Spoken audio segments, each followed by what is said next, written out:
Friends, this is Megha here and welcome to Bara classes. तो कैसे हैं आप सभी लोग। आज हमारी सीटेट जुलाई 2025 पेपर 2 साइंस की थर्ड क्लास है, जिसमें हम न्यू एनसीईआरटी क्लास 6 के 2 टॉपिक कवर करेंगे। इससे पहले 2 क्लासेस मैंने आपको चैनल पर करा दी हैं। अगर आपने वो नहीं देखी हैं तो आप लोग वो क्लासेस देख लेना। डिस्क्रिप्शन बॉक्स में मैंने लिंक दे दिया है। उन क्लास में मैंने न्यू एनसीईआरटी क्लास 6 के 5 चैप्टर कवर करा दिए हैं। तो अगर आप लोगों ने वो क्लासेस नहीं देखी हैं तो ज़रूर देख लेना।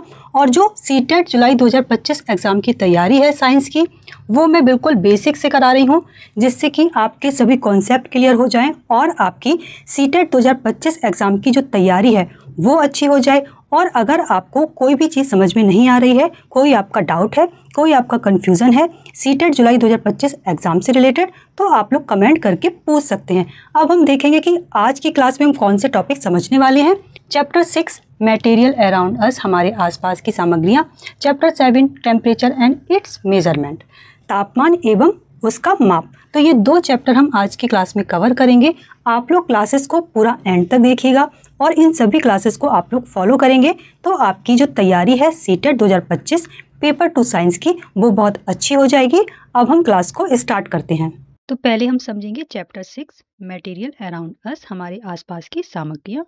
तो मटेरियल्स क्या है? वह पदार्थ जिसका उपयोग किसी वस्तु को बनाने के लिए किया जाता है, और ये जो वस्तु बनाई जाती है वो एक या एक से अधिक प्रकार की सामग्रियों से मिलकर बनी होती हैं। तो मटेरियल्स क्या है? जो भी हमारे आसपास चीजें हैं वो सभी मटेरियल्स हैं, और ये सभी वस्तु एक या एक से अधिक सामग्रियों से मिलकर बनी होती हैं। जैसे कि बुक है, पेन है, बोतल है, विंडो है, कैंडल, ये सभी क्या है? ये सभी सामग्रियां हैं। तो इनको हम इनके गुणों के आधार पर क्लासीफाई कर सकते हैं, like shape, size, colour, hardness, softness, कौन सी वस्तु कितनी चमकदार है, कौन सी चमकदार नहीं है। तो इस बेसिस पर हम इनको डिवाइड कर सकते हैं। अब हम समझेंगे लस्ट्रस और नॉन लस्ट्रस। तो जो वस्तुएं चमकदार होती हैं, जिनकी सतह चमकदार होती है, उन्हें हम लस्ट्रस कहते हैं।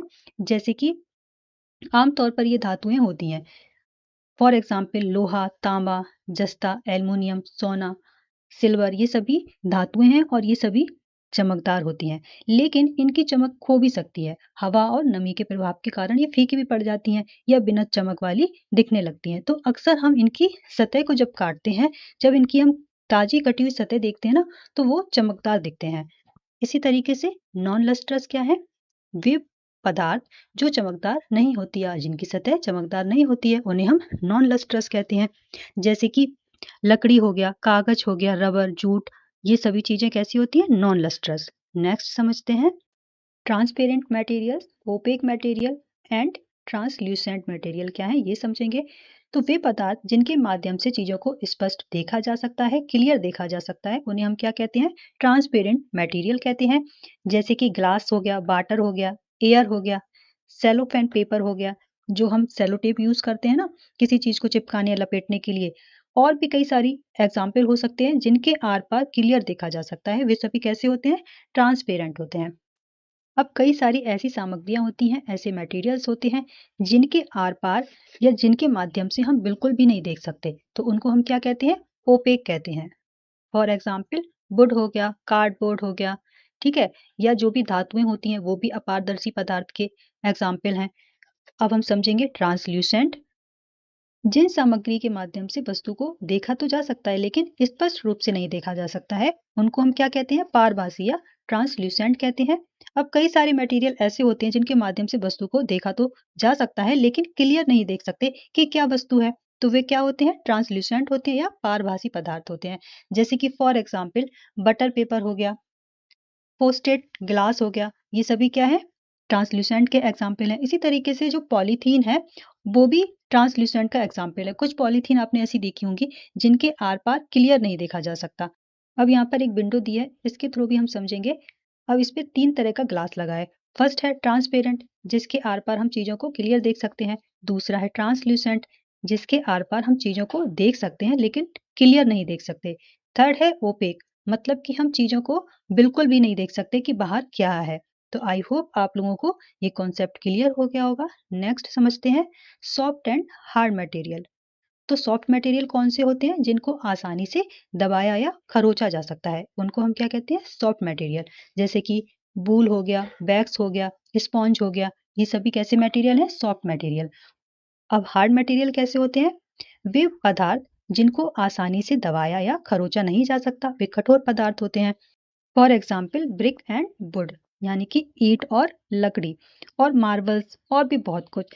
जो ऐसे मटेरियल जिनको आसानी से दबाया या खरोचा नहीं जाता, वे हार्ड मटेरियल कहलाते हैं। अब यहाँ पर एक चीज याद रखने वाली ये है कि जो भी हार्डनेस और सॉफ्टनेस हम बता रहे हैं, वो इस बात पर डिपेंड करेगी कि आप कंपेयर या तुलना किससे कर रहे हैं। जैसे कि फॉर एग्जाम्पल आपके पास रबर है और आपके पास एक स्पॉन्ज है, तो आप क्या कहेंगे कि रबर हार्ड है कंपेयर टू स्पॉन्ज। ठीक है। फिर आपके पास एक आयरन का मटेरियल है, यानी कि आपके पास कोई लोहे की चीज है, तो आप क्या कहेंगे कि लोहा रबर से ज्यादा हार्ड है और रबर जो है वो सॉफ्ट है। तो इस बात पर डिपेंड करेगा कि आप कंपेयर किसको किस चीज से कर रहे हैं। आई होप आप लोगों को क्लियर हो गया होगा। अब हम समझेंगे सॉल्युबल एंड इनसॉल्युबल। तो सॉल्युबल वे पदार्थ होते हैं जो पानी में आसानी से या पूरी तरीके से गायब हो जाते हैं, जैसे कि शुगर हो गया, सॉल्ट हो गया। ये सभी कैसे मटेरियल है? सॉल्युबल मटेरियल है। अब इनसॉल्युबल क्या है? वे पदार्थ जो पानी में आसानी से काफी देर तक स्टीयर यानी कि हिलाने के बाद भी गायब नहीं होते, वे कैसे मटेरियल होते हैं? इनसॉल्युबल। जैसे कि chalk powder, sand, sawdust, oil, ये सभी कैसे हैं? ये पानी में इनसॉल्युबल होते हैं, इसलिए हम इन्हें इनसॉल्युबल मटेरियल कहते हैं।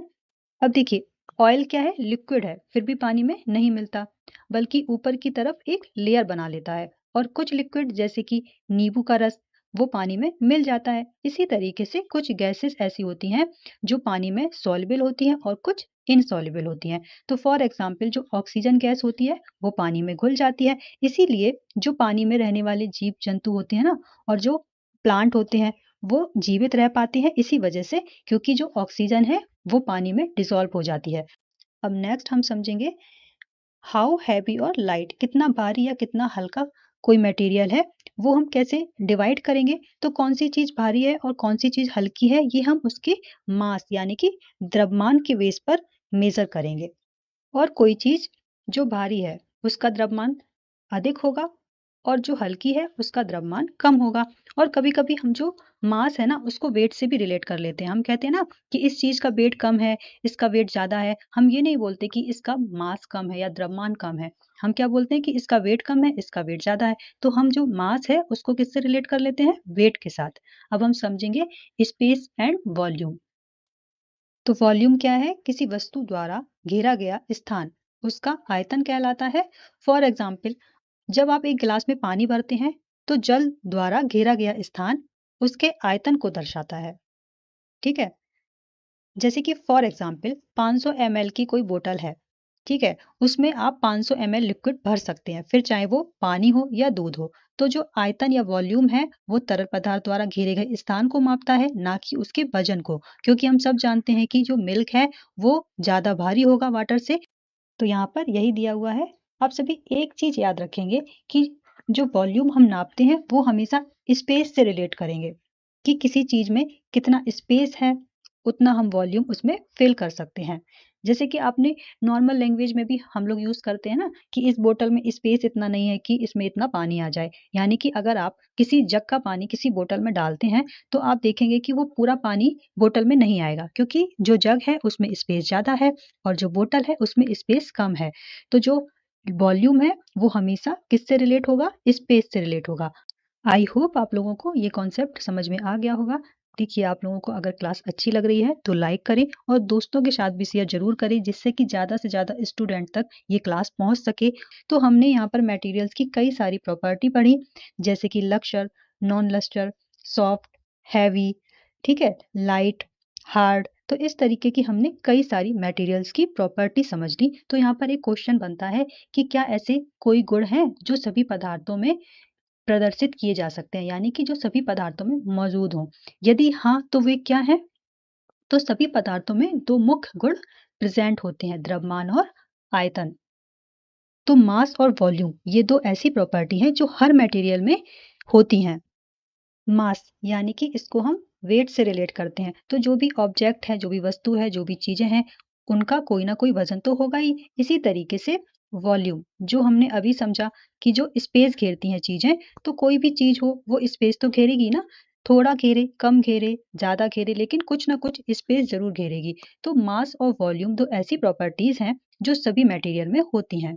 तो नोट करके यहाँ पर एक पॉइंट और दिया है, anything that occupies space and has mass is called matter. इसका मतलब क्या हुआ कि कोई भी चीज जिसके अंदर मास है और जो स्पेस घेरती है उसे हम मैटर कहते हैं। तो पदार्थ क्या होते हैं जिसमें मास हो और वॉल्यूम हो, तो उसे हम क्या कहेंगे, पदार्थ या मैटर कहेंगे। तो जो भी चीजें हमारे आसपास हैं, जैसे कि वाटर है, सैंड है, कंकड़, पत्थर, जो भी हमारे आसपास है, तो ये सभी क्या है, मैटर है। और इसी तरीके से जो मटेरियल्स है वो भी मैटर कहलाएगा या उसी का एक टाइप है। अब हम देखेंगे कि जो मास है उसको हम कैसे नापते हैं। तो जो मास है उसको हम ग्राम और किलोग्राम में नापते हैं, क्योंकि हम सभी जानते हैं कि जो हम मास है वो हम किससे रिलेट करते हैं, वेट से रिलेट करते हैं। तो वेट को हम किससे नापते हैं, ग्राम या किलोग्राम में नापते हैं। इसी तरीके से हम वॉल्यूम को कैसे नापते हैं, जो स्पेस घेरता है इसको हम लीटर या मिलीलीटर में नापते हैं। और वॉल्यूम की जो ऐसा यूनिट है वो क्या है, क्यूबिक मीटर। और एक cubic metre is equal to 1000 litre के बराबर होता है। अब हम नेक्स्ट समझेंगे, the invention of plastic is both a boon and a bane. अब हम ये समझेंगे कि जो प्लास्टिक का इन्वेंशन है वो मानव सभ्यता के लिए बून भी है और बैन भी है, मतलब वरदान भी है और अभिशाप भी है, दोनों है। तो हम समझेंगे पहले बून कैसे है, यानी कि वरदान किस तरीके से है। तो ये वर्सेटाइल है, यानी कि बहुत सारी चीजें इससे बना सकते हैं। ड्यूरेबल है, मतलब कि एक बार कोई चीज बन गई प्लास्टिक की तो वो बहुत दिनों तक चलती है। अफोर्डेबल भी है, यानी कि किफ़ायती है, सस्ते दामों में हमें प्लास्टिक की चीज़ें मिल जाती हैं। मेडिकल फील्ड में भी इसका बहुत यूज़ है। और जो एवरीडे प्रोडक्ट्स हम यूज़ करते हैं वो भी कई सारे प्लास्टिक के बनते हैं। तो इस तरीके से ये वरदान भी है। और अब हम समझेंगे कि किस तरीके से ये हार्मफुल है, यानी कि अभिशाप है। तो ये जो प्लास्टिक होती है वो जल्दी से डिग्रेड नहीं होती। जैसे कि हमने पेपर यूज़ किया, कोई कागज़ यूज़ किया, उसे फेंक दिया, तो बारिश आएगी, मिट्टी में वो मिल जाएगा, सड़ जाएगा, गल जाएगा। लेकिन जो प्लास्टिक है वो जैसा डाला था ना वैसा ही सालों साल डला रहता है मिट्टी में, जल्दी से इन्वायरमेंट में नहीं मिलता। तो हमारे इन्वायरमेंट और ह्यूमन हेल्थ के लिए भी बहुत नुकसानदेह है, क्योंकि इसमें से केमिकल रिलीज होते हैं।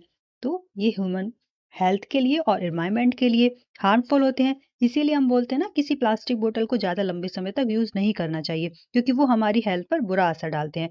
तो हमने समझ लिया कि जो प्लास्टिक है वो वून भी है और बैन भी। तो यहाँ पर हमारा चैप्टर कंप्लीट होता है। अगर आपका कोई डाउट है, कोई आपका क्वेश्चन है, तो आप कमेंट करके पूछ सकते हैं। और आप सभी कमेंट करके ये भी बताइएगा कि आपको क्लास कैसी लग रही है।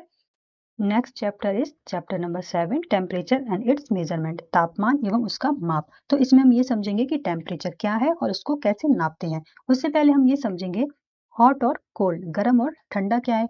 तो ये तो हम सभी जानते हैं, जब हम किसी वस्तु को छूते हैं और महसूस करते हैं तो वो हमें गर्म या ठंडी लगती है। जैसे कि हम किसी वर्क के टुकड़े को छूते हैं तो वह हमें ठंडा लगता है। और इसी तरीके से जब हम किसी गर्म चीज, जैसे कि गर्म पानी या धूप में कुछ देर के लिए रखे गए धातु के जब टुकड़े को हम छूते हैं तो वो हमें गर्म लगता है। इसी तरीके से हमने कई बार ये अनुभव किया होगा कि कुछ लोगों की बॉडी गर्म होती है compare to some other body, दूसरों की तुलना में। तो क्या ये हमेशा सही होगा कि हम स्पर्श करके ये बता सकते हैं कि कौन सी चीज ठंडी है, कौन सी गर्म है। तो इसको हम समझेंगे एक एक्टिविटी के थ्रू। तो इस पिक्चर्स के थ्रू हम समझेंगे इस कॉन्सेप्ट को। देखिए यहाँ पर हम 3 कंटेनर लेंगे और उनको लेबल कर देंगे ए, बी और सी। अब ए वाले कंटेनर में हम लेंगे गर्म पानी, और बी वाले में लेंगे टैप वाटर यानी कि नल का पानी, और सी वाले में लेंगे चिल्ड, बर्फ वाला पानी। फिर अपने राइट हैंड को हम डालेंगे ए वाले कंटेनर में और लेफ्ट हैंड को डालेंगे सी वाले कंटेनर में जिसमें ठंडा पानी है। और फिर हम 1-2 मिनट तक इसको ऐसे ही रखेंगे। फिर दोनों हाथों को बाहर निकालेंगे और एक साथ बी में रखेंगे जिसमें टैप वाटर था। तो जो हाथ गर्म पानी में था यानी कि राइट हैंड, उसको तो ठंडा महसूस होगा, और जो हाथ ठंडे पानी में था यानी कि लेफ्ट हैंड, उसको गर्म महसूस होगा। तो ये तो हमारी ऑब्जर्वेशन थी। और फिर हम निष्कर्ष पर क्या पहुंचे कि कोई भी चीज उसको हम टच करके ये हमेशा तय नहीं करेंगे कि कोई वस्तु कितनी ठंडी है और कितनी गर्म। तो हम किस कंक्लूजन पर पहुंचे कि टच करके हम सही टेम्परेचर मेजर नहीं कर सकते हैं, क्योंकि अलग अलग तापमान के संपर्क में आने के बाद दोनों हाथों ने एक ही पानी को अलग अलग तरीके से महसूस किया। तो अब हम कैसे पता लगाएंगे कि कोई बॉडी कितनी गर्म है या कितनी ठंडी। तो इसको हम समझेंगे तो कोई भी चीज या बॉडी कितनी गर्म है और कितनी ठंडी है, ये उसके टेम्परेचर से हमें पता चलता है। अधिक गर्म शरीर का तापमान ठंडे शरीर के तापमान की तुलना में अधिक होता है, और दोनों के बीच का हम डिफरेंस निकाल लेंगे तो हमें ये भी पता चल जाएगा कि एक बॉडी दूसरे से कितनी गर्म या ठंडी है। तो ऐसी डिवाइस जो हम टेम्परेचर को नापने के लिए यूज करते हैं उसे हम कहते हैं थर्मामीटर। तो थर्मामीटर दो तरीके के होते हैं, एक होता है क्लिनिकल थर्मामीटर, दूसरा होता है लेबोरेटरी थर्मामीटर। तो फर्स्ट हम समझेंगे क्लिनिकल थर्मामीटर। क्लिनिकल थर्मामीटर का उपयोग हम मानव शरीर के तापमान को नापने के लिए यूज करते हैं, और लेबोरेटरी थर्मामीटर का यूज साइंटिफिक पर्पज से होता है। तो इसको हम आगे समझेंगे। पहले हम समझेंगे क्लिनिकल थर्मामीटर क्या है। इनका यूज हम बॉडी टेम्परेचर को नापने के लिए करते हैं। इधर आप पिक्चर में भी देख सकते हैं। और इस तरीके के थर्मामीटर को हम डिजिटल थर्मामीटर भी कहते हैं, क्योंकि इसमें जो नंबर होता है वो डिजिटली दिखता है। जैसे कि आप स्क्रीन पर यहाँ पर दिख रहा है 36.8 डिग्री सेंटीग्रेड। और इस तरीके के जो थर्मामीटर होते हैं वो बैटरी से चलते हैं, और इसमें हीट सेंसर लगे होते हैं जिसके बेसिस पर टेम्परेचर का पता चलता है। तो इस तरीके के थर्मामीटर को हम बॉडी के कांटेक्ट में ले जाते हैं और टेम्परेचर को मेजर करते हैं। इसी तरीके से ये दूसरे तरीके के थर्मामीटर होते हैं, जिसे हम बोलते हैं नॉन कांटेक्ट इंफ्रारेड थर्मामीटर। इनको हमने कोविड-19 के टाइम पर देखा था ना, कितना ज़्यादा यूज हुआ था, क्योंकि बिना टच किए ये दूर से ही टेम्परेचर को मेजर कर सकते हैं। टेम्परेचर को मेजर करने के लिए एक स्केल होता है जिसे हम सेल्सियस स्केल कहते हैं। जैसे कि हम वेट को नापते हैं ना किलोग्राम में, ग्राम में, तो इसका भी एक स्केल होता है जिसे हम सेल्सियस स्केल कहते हैं या फिर डिग्री सेल्सियस कहते हैं। और नॉर्मल ह्यूमन बॉडी टेम्परेचर कितना होता है? 37 डिग्री सेल्सियस। और ये किसके बराबर होता है? 98.6 डिग्री फ़ारेनहाइट। अब जो ये 37 degree Celsius normal body temperature है, तो ये थोड़ा कम या ज़्यादा हो सकता है, क्योंकि बॉडी का जो टेम्परेचर है वो बहुत सारे फैक्टर की वजह से चेंज होता है। जैसे कि एज क्या है, और किस क्लाइमेट में कोई व्यक्ति बैठा है, किस कंडीशन में बैठा है, यानी कि दिन या रात में। ठीक है, अलग अलग टेम्परेचर होता है, और आप क्या एक्टिविटी कर रहे हैं इस पर भी डिपेंड करता है। तो इस तरीके से कई सारे फैक्टर इसमें वेरी करते हैं। अब ये एक मरकरी थर्मामीटर है, इसको भी हम समझेंगे। इसे हम पहले के टाइम पर यूज करते थे। जिस हिसाब से बॉडी का टेम्परेचर होता था उस हिसाब से ये नीचे या ऊपर जाता था, जो मरकरी इसमें रहता है, जिससे कि टेम्परेचर का पता चलता था। लेकिन मरकरी बहुत ही टॉक्सिक सब्सटेंस है। जैसे कि मान लो गलती से थर्मामीटर टूट गया, तो इसको डिस्पोज करना बहुत मुश्किल होता था। तो जो डिजिटल थर्मामीटर होता है उसमें ऐसा कोई रिस्क नहीं होता, और इजीली हम नंबर भी रीड कर पाते हैं। तो इसलिए मर्करी थर्मामीटर को रिप्लेस कर दिया गया, और डिजिटल थर्मामीटर को लोग अब यूज करते हैं।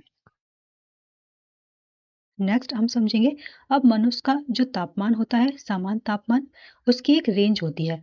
तो वो क्या है? 30 डिग्री सेंटीग्रेड से नीचे नहीं होता, और 42 डिग्री सेंटीग्रेड से ऊपर नहीं होता। अब इसी तरीके से जो छोटे बच्चे होते हैं उनका जो शरीर का तापमान होता है वो वयस्कों की तुलना में थोड़ा अधिक होता है, क्योंकि जो बच्चों की मेटाबॉलिज्म होता है ना वो तेज होता है, उनकी बॉडी में हीट ज़्यादा प्रोड्यूस्ड होती है।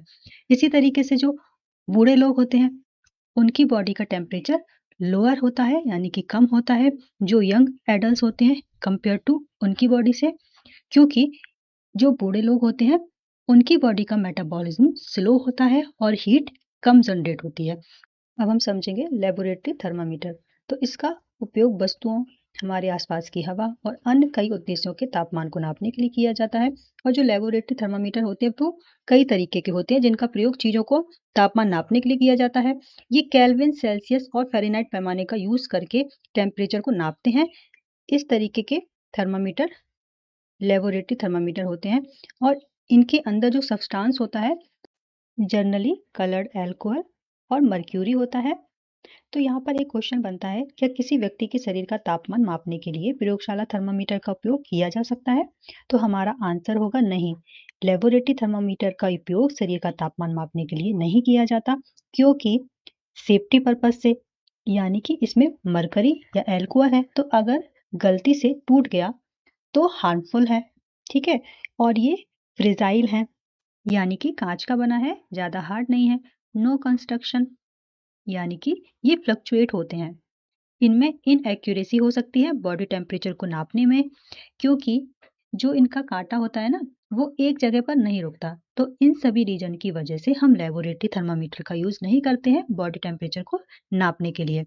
अब हम नेक्स्ट समझेंगे। तो इसकी रेंज क्या होती है? जो लेबोरेटरी थर्मामीटर होते हैं इनकी रेंज होती है -10 डिग्री सेंटीग्रेड से 110 डिग्री सेंटीग्रेड।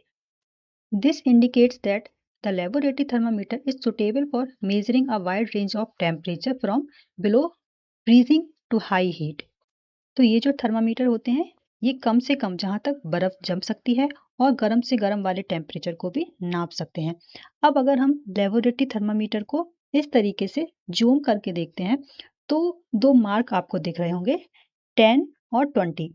तो हम देखेंगे कि 10 डिग्री सेंटीग्रेड से 20 डिग्री सेंटीग्रेड के बीच कितनी छोटी छोटी लाइनिंग है।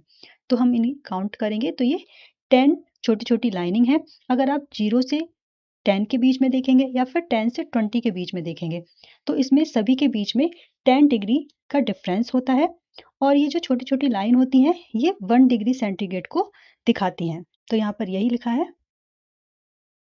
तो इससे हमें ये पता चलता है कि इसका यूज करके हम 1 डिग्री सेंटीग्रेड की वैल्यू भी मेजर कर सकते हैं। अब हम देखेंगे कि जो लेबोरेटरी थर्मामीटर होता है उसका सही तरीका क्या है यूज करने का। तो इसे हम पिक्चर्स के थ्रू समझेंगे। तो सबसे पहले हम बीकर में गर्म पानी ले लेंगे और इसमें हम थर्मामीटर को डालेंगे और जो थर्मामीटर हम डालेंगे उसकी जो टिप है यानी कि उसका जो ये बाल्ब है वो बीकर की बॉटम में टच नहीं होना चाहिए और ना ही बीकर की साइड से यानी कि जो बीकर की दीवार है उनको भी टच नहीं करना चाहिए। इसके बाद जो थर्मामीटर है वो हमें सीधा पकड़ना है, टेढ़ा मेढ़ा नहीं करना है।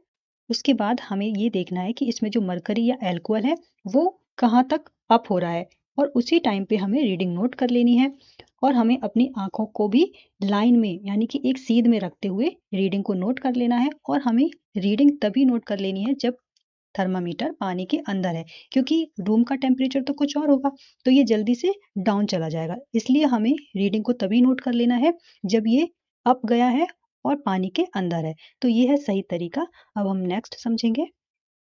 अब जो टेम्परेचर है उसको नापने के लिए हम एक फ़ारेनहाइट स्केल का भी यूज करते हैं जिसको हम कहते हैं फ़ारेनहाइट स्केल और इसको हम डिग्री F से डिनोट करते हैं।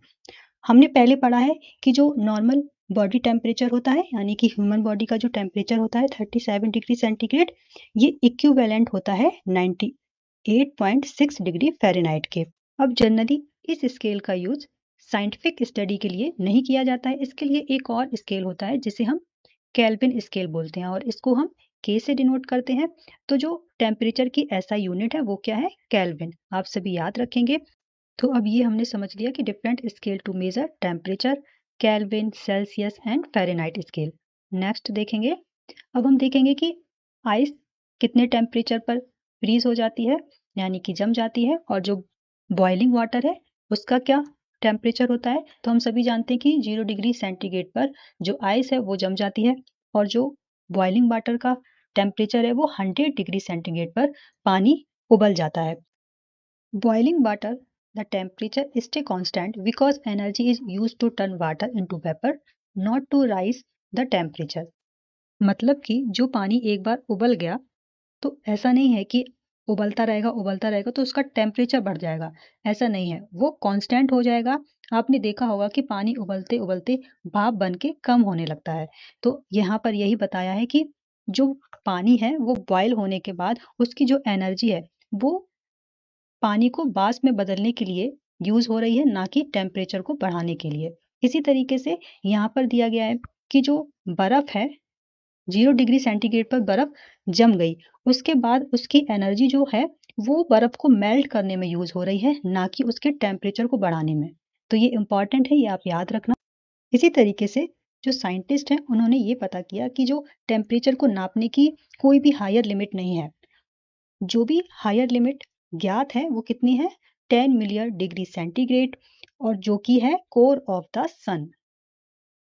तो साइंटिस्ट का मानना ये है कि इससे भी अधिक हायर टेम्परेचर वाले और भी खगोलीय पिंड हो सकते हैं और जो ज्ञात सबसे कम टेम्परेचर है वो कितना है? -273 डिग्री सेंटीग्रेड और इसको हम 0 केल्विन के रूप में भी लिखते हैं। और ये जो 0 केल्विन है उसको क्या बोलते हैं? परम शून्य यानी कि एब्सोल्यूट जीरो। नेक्स्ट अब हम समझेंगे अन्ना मनी के बारे में। ये एक इंडियन साइंटिस्ट थी जिनको वेदर वुमेन ऑफ इंडिया के नाम से भी जाना जाता है। इन्होंने मौसम मापने के कई सारे उपकरणों का आविष्कार किया, जिसकी वजह से भारत की दूसरे देशों पर निर्भरता कम हुई। उन्होंने भारत में पवन और सौर ऊर्जा के उपयोग की संभावनाओं का भी पता लगाया और इनके काम की वजह से भारत को ग्लोबल लीडर बनने में मदद मिली। तो ये थे सभी पॉइंट।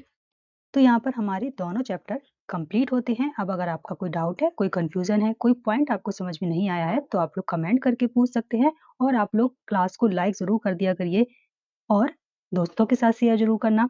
और अगर आप लोगों ने चैनल को अभी तक सब्सक्राइब नहीं किया है तो सब्सक्राइब कर लेना, बेल आइकन को प्रेस कर लेना, जिससे कि नेक्स्ट वीडियो का अपडेट आपको मिल जाए। अब हम मिलते हैं अपनी नेक्स्ट क्लास में। तब तक बाय बाय, टेक केयर।